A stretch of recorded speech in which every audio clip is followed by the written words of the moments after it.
Bueno, en esta última parte, entonces, lo que vamos a utilizar es una planilla para calcular concretamente el valor de los capacitores que vamos a ir a comprar para compensar el factor de potencia, y vamos a ver también los dos tipos de compensación que hay, que son los más convenientes.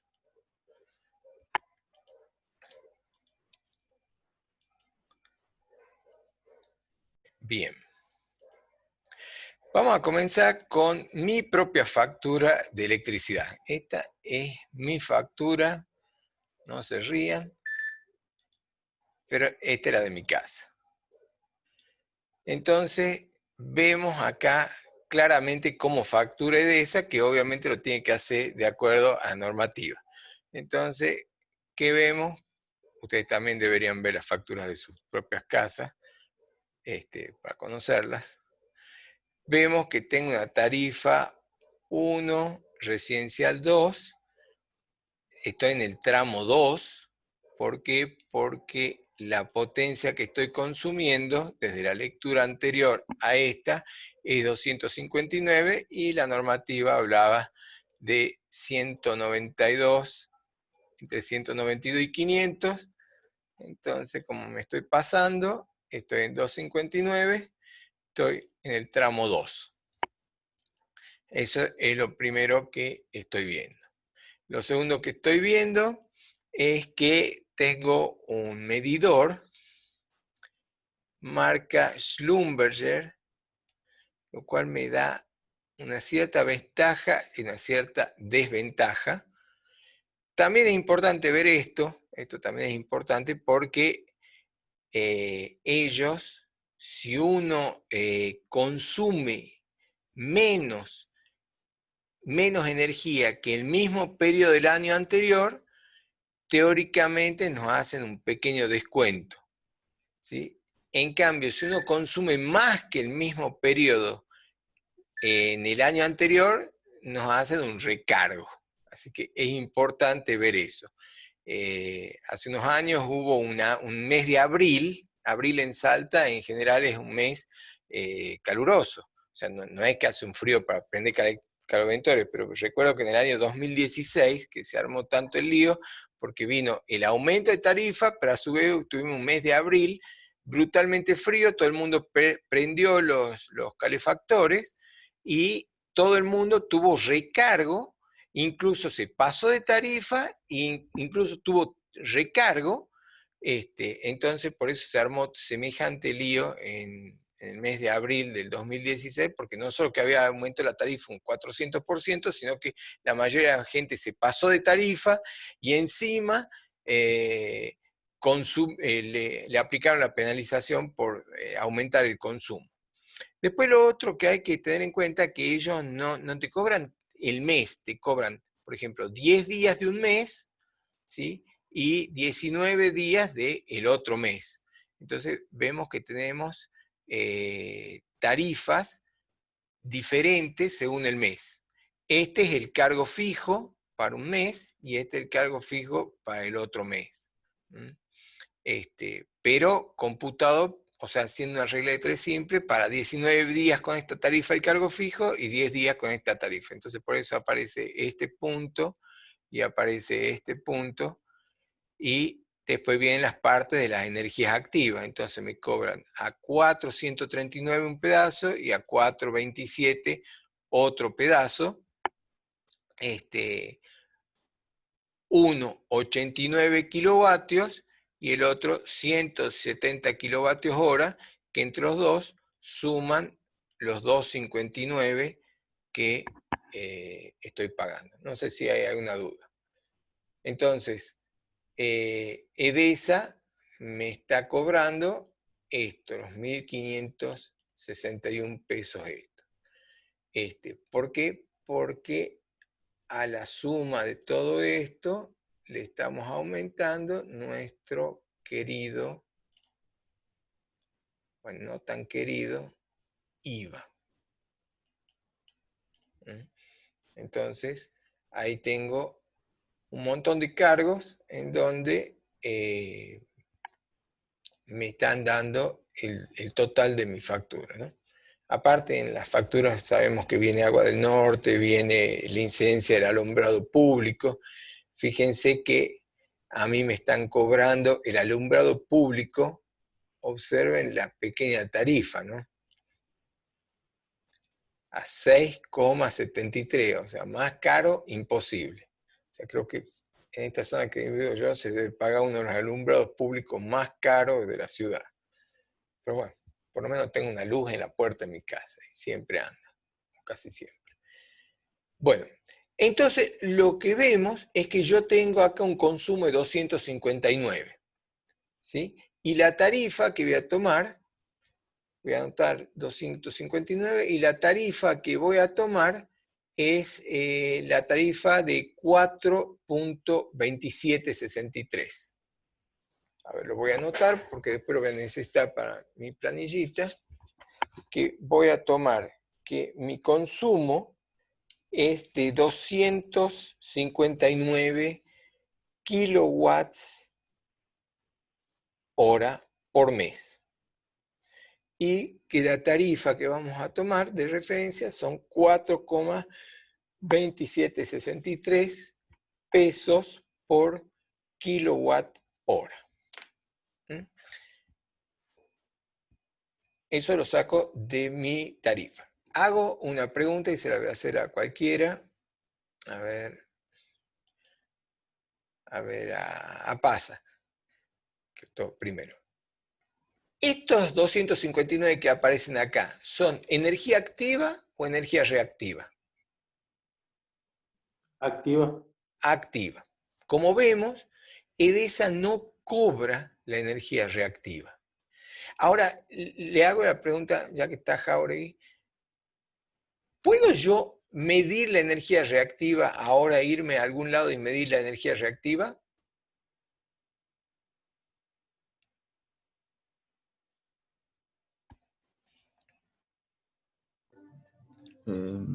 Sí. Sí. ¿Puedo usar una pinza amperométrica que tenga la función de medición de energía reactiva? Sí puedo. Y también, si no está el medidor Schlumberger de ruedita, si están los nuevos, los electrónicos tienen una función que dice, aparece en el visor L. Cuando dice L, o sea, tiene un display que va pasando, creo que dice R, P y L. Cuando es R es la energía activa, me parece, y cuando es L es la energía reactiva. O sea que nosotros podemos ir y fijarnos en nuestro medidor, si tenemos un medidor electrónico, podemos ver la energía reactiva que tenemos, ¿no?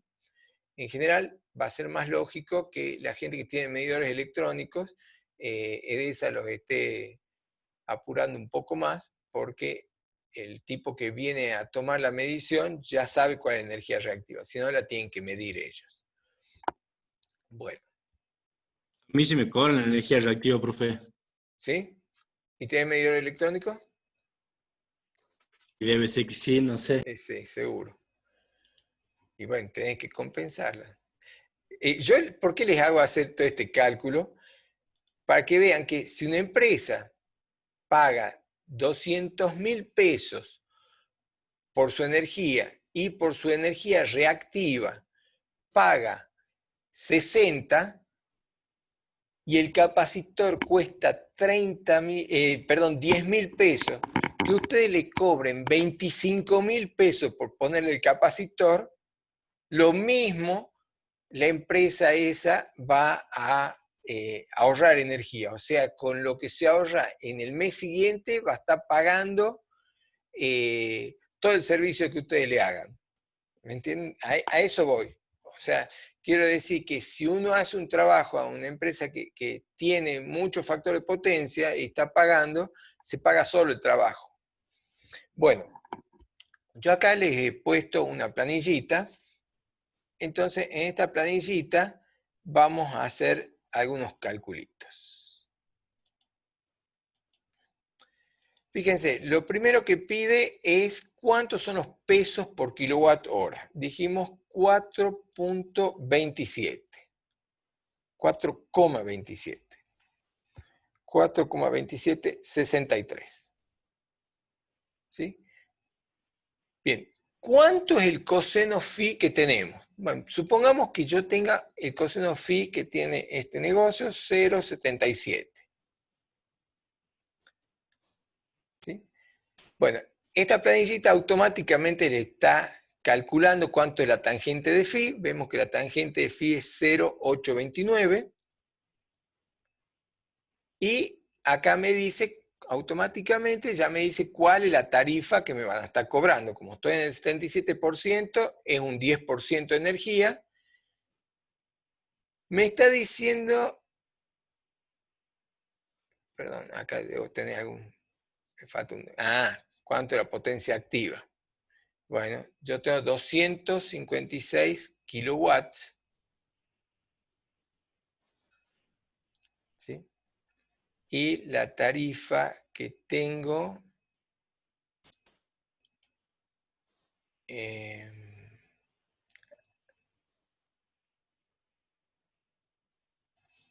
perdón, acá hice una macana. Vamos a volver un poco más atrás para tener la fórmula. Acá es donde tengo que introducir.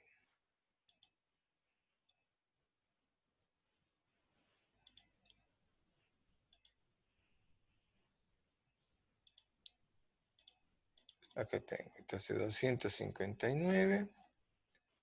Mi tarifa es 4.2763.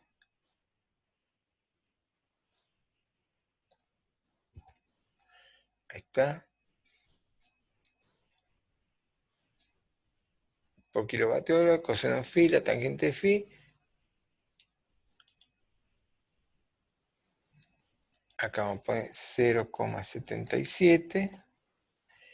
Bueno, entonces me dice que el costo de la energía activa, esta planilla ya lo calcula automáticamente, es 1.107 pesos y el costo de con la penalización va a ser 1.218 pesos. O sea, ya con la penalización que estoy teniendo me va a calcular que sale 1.218 pesos.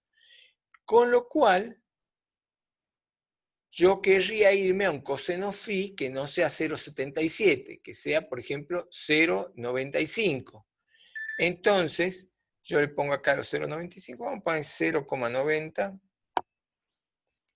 Y entonces me calcula automáticamente cuánto es la tangente de phi deseada y me hace la fórmula directamente, que es que el Q reactivo deseado es igual a la tangente de phi menos la tangente de phi deseada por la potencia activa. Y nos da automáticamente un capacitor que tiene que tener 89 volt-ampere reactivo. ¿Sí? 289 volt-ampere reactivo. Si hubiera tenido tarifas superiores, o sea, tarifas 3 y superiores, me hace el mismo cálculo y me da el valor del Q capacitivo. ¿Sí?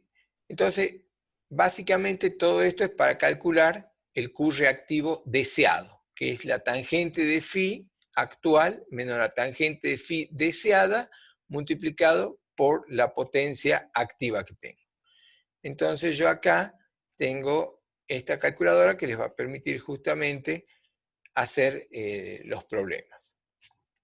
Pero en realidad toda la calculadora lo que hace es hacer esta operación.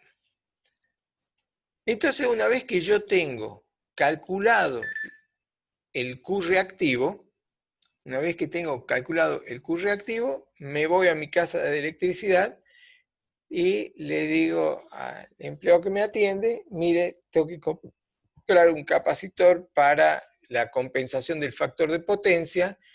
Entonces el tipo me va a preguntar, bueno, ¿cuál es su Q reactivo deseado?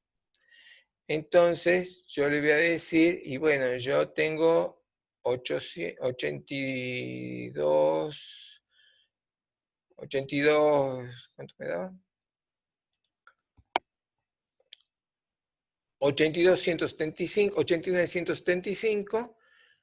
Bueno, obviamente que este capacitor, yo tengo muy poquito acá factor de potencia, o sea, es muy poquita la potencia que tengo, así que me voy a tener que ir al capacitor más chiquito que tenga, y entonces los tipos me dicen, ah, bueno, entonces va a ser este capacitor, el más chiquito que tengo, que es de 38,4 microfaradios, el código es UCW08246, y bueno, compraré uno y lo coloco.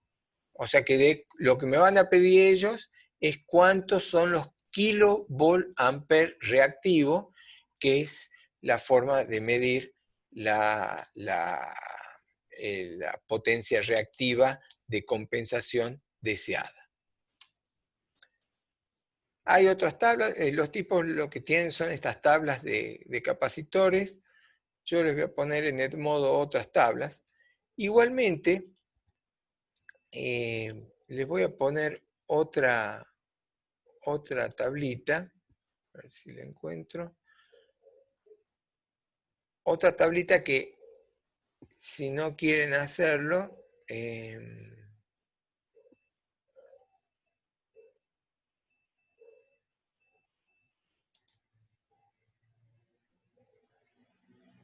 viene una tabla más grande que hace todo el cálculo, por si no lo quieren hacer con la calculadorita. Ya les muestro. También lo pueden hacer con una calculadora, ¿no? O sea, tangente de phi menos tangente de phi deseada. Lo que pasa es que hay que convertir los cosenos a tangentes. O sea, primero sacar el arco coseno y luego a sacar la tangente de ese ángulo. Acá estoy abriendo. Este es otro catálogo de capacitores. Ah, abrí el mismo.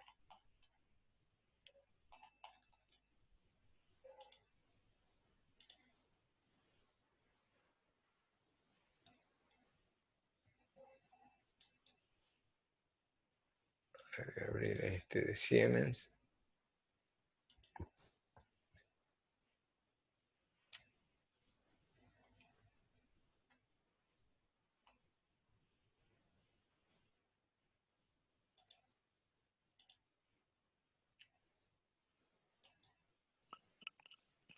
Profe, ¿y ese capacitor que usted dijo que tiene que comprar, dónde lo tiene que poner en el medidor?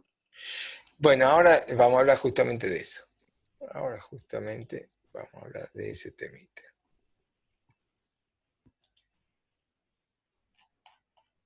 Estoy abriendo siempre el mismo archivo.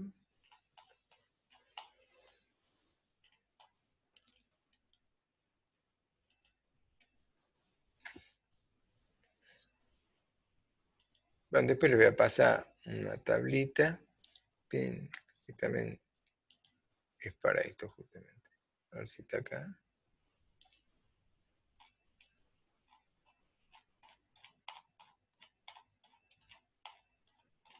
No. Bueno, después le voy a pasar la tablita. Bueno, el punto está que entonces yo voy y coloco, compro el capacitor. Y existen tres formas de compensar. Una forma de compensar sería compensar, acá tengo la entrada, y compensar, entonces acá tengo mi línea de fase, mi línea de neutro, acá tengo mi llave electromagnética, ¿sí? Tengo mi llave electromagnética y una forma sería agarrar en paralelo a esta instalación, poner el capacitor. Y entonces esto sigue y esto sigue.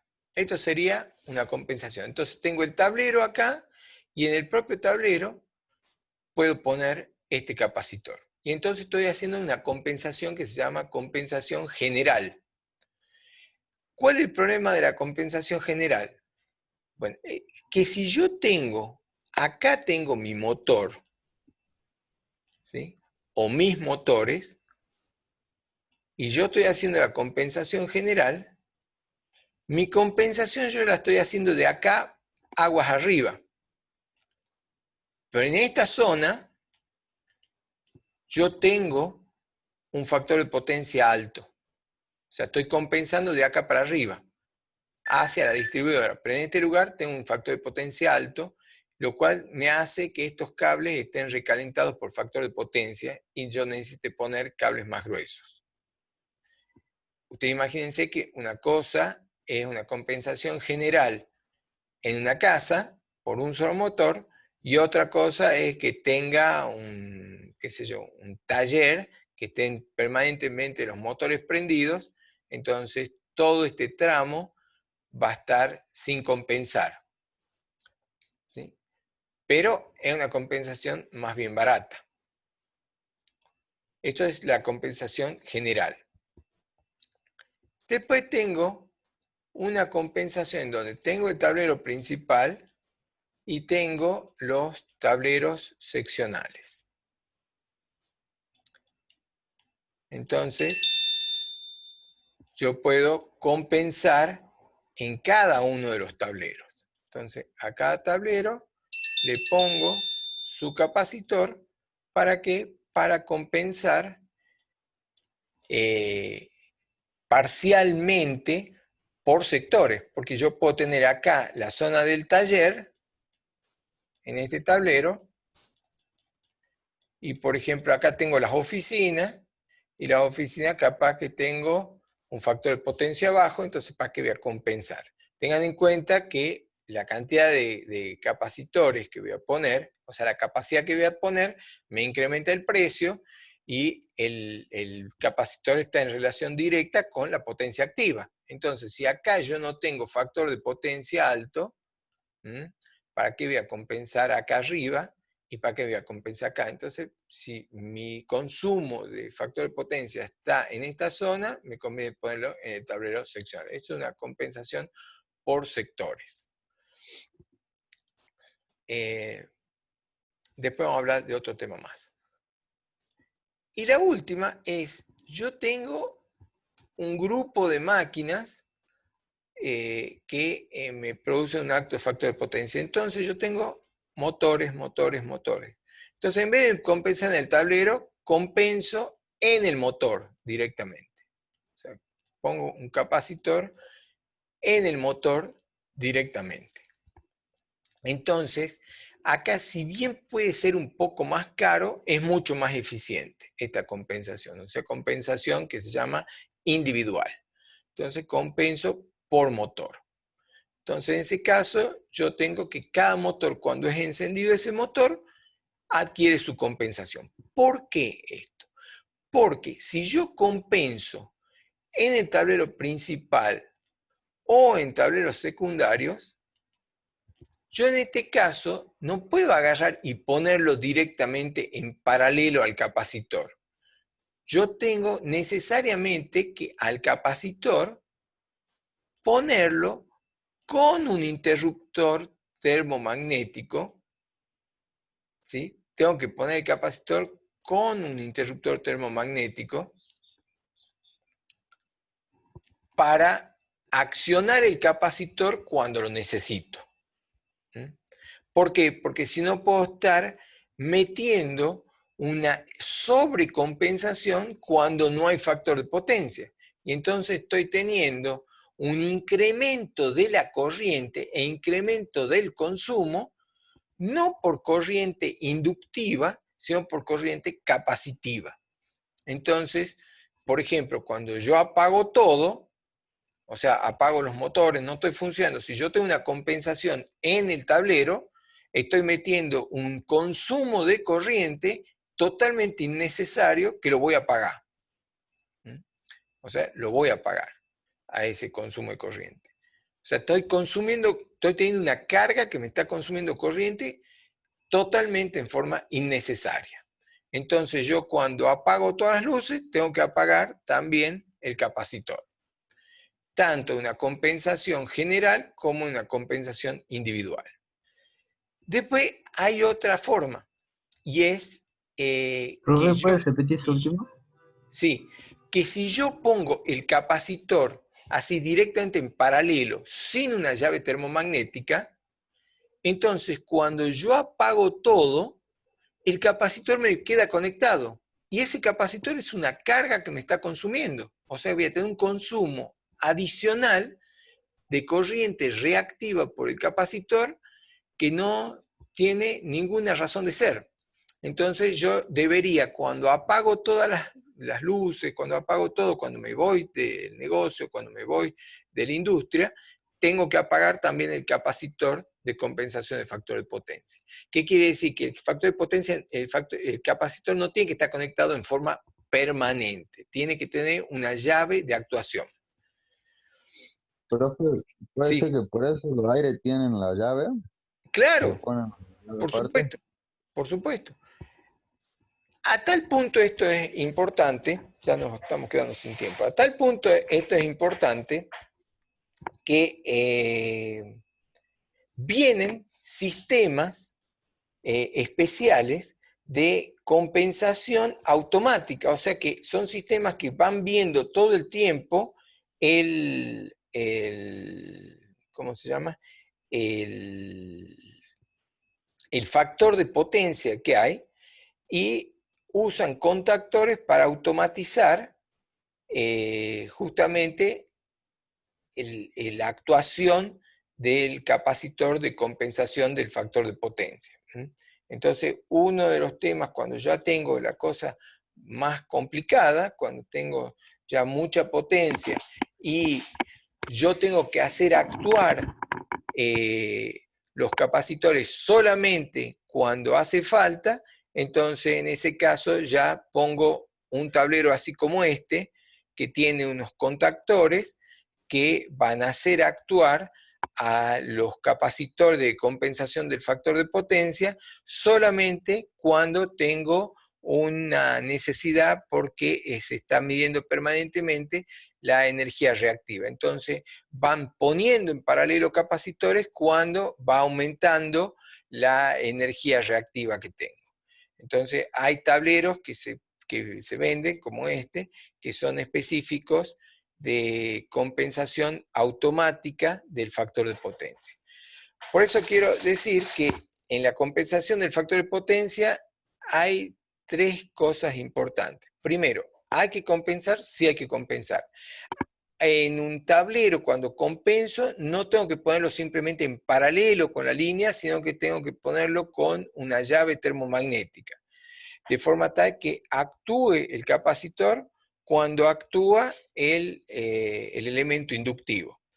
Si no quiero hacer eso, me conviene hacer más una compensación en el tablero seccional y lo que más conviene es compensar en forma individual. O sea, cada motor que tengo, hacerlo con su propia compensación. Si no puedo hacer eso porque realmente tengo que poner un capacitor para cada uno y es más caro, si tengo muchos motores voy a tener una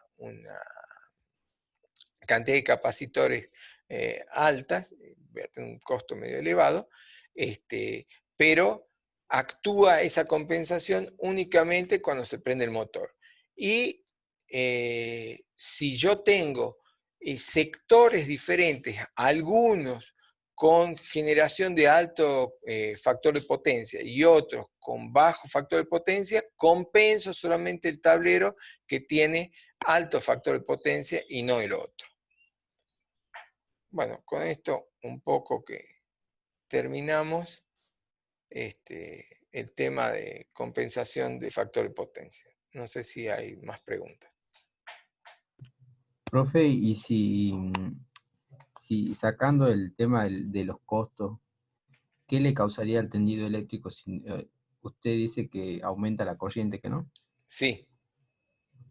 Y eso sería la inductiva, la reactancia inductiva, ¿que no? Y la Exacto. capacitiva, ¿qué le haría a los Compensa. otros artefactos? O sea, el tema es de que EDESA, como Mm. hemos visto, no nos puede cobrar la energía reactiva. Ese es el asunto. EDESA no nos puede cobrar la energía reactiva, nos cobra solamente la activa. Nos la manda la reactiva, pero no nos la puede cobrar. Entonces, como no la puede cobrar, nos pone multa. ¿Y por qué nos pone Y, multa? Sí. y sacando el tema del costo monetario, digamos, ¿qué le causaría a nuestro tendido eléctrico si hubiese mucha reactancia capacitiva, por ejemplo? Si hay mucha reactancia capacitiva, se producen otro tipo de problemas. En primer lugar, va a haber más corriente porque hay mucha reactancia capacitiva. O sea, va a ser el mismo problema de que haya mucha reactancia inductiva o que haya mucha reactancia capacitiva. Lo mismo va a haber problema. Claro. O sea, yo voy a tener un factor de potencia, un coseno phi alto, ya sea de que el triángulo de potencia vaya para arriba o que el triángulo de potencia vaya para abajo. Si va para abajo es inductivo, si va para arriba es capacitivo. En ambos casos voy a tener un factor de potencia alto. O sea, yo no tengo que sobrecompensar. No Claro. tengo que O sea, lo que le causaría sería solamente el aumento de corriente Sí, a nuestro tendido eléctrico. al tendido eléctrico, efectivamente. Al tendido Ah, eléctrico. Entonces yo está bien. necesito, fíjense que ustedes tengan en cuenta que aproximadamente por cada 7 amperes, yo necesito incrementar 1 milímetro mi conductor.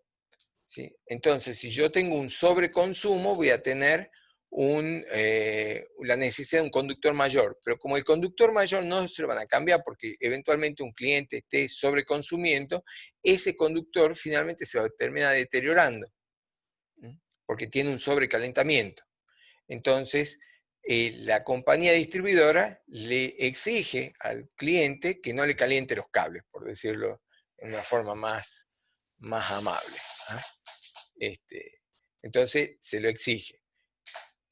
Hay otro tema que quizás en 3 minutos no lo vamos a poder ver, pero tiene que ver con las armónicas. Eso quizás lo veamos en la próxima clase, lo vamos a ver durante un ratito, y es que no todos los consumos son senoidales.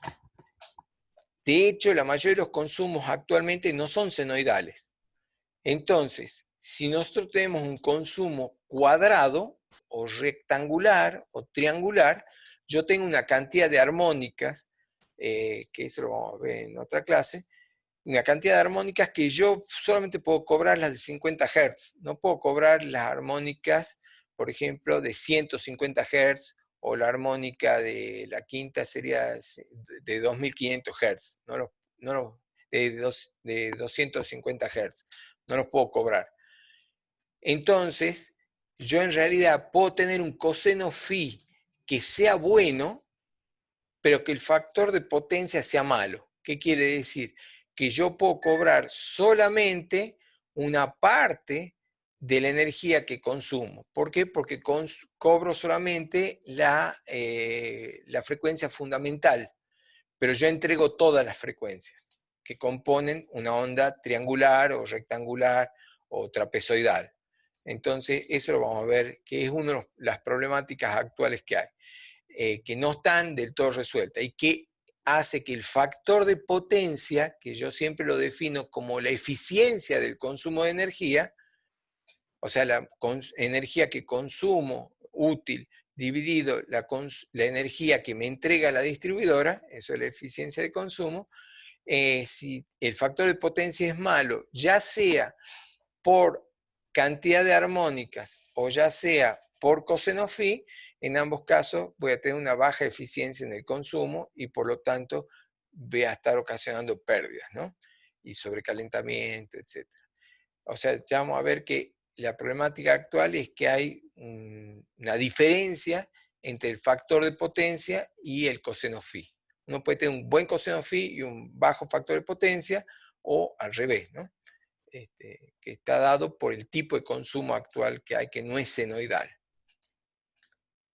Queda un minuto, no sé si alguien quiere hacer otra pregunta.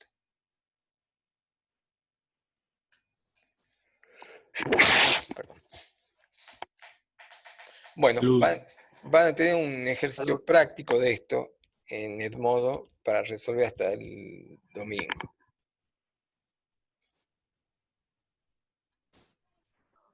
Profe, ¿se conecta un capacitor a 220, ponerle, es lo mismo que hacer una compensación individual?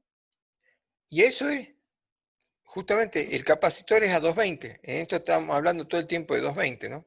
Sí, sí, sí. O sea, son capacitores preparados para trabajar en 220, ¿no? Para eso son. Profe, el ejercicio que usted va a poner, se lo va a hacer con la tablita. Eso. Sí, Ah, bien. o con la planilla, como gusten. Ustedes lo resuelven como quieren, con la calculadora, planilla, tablita, como quieran.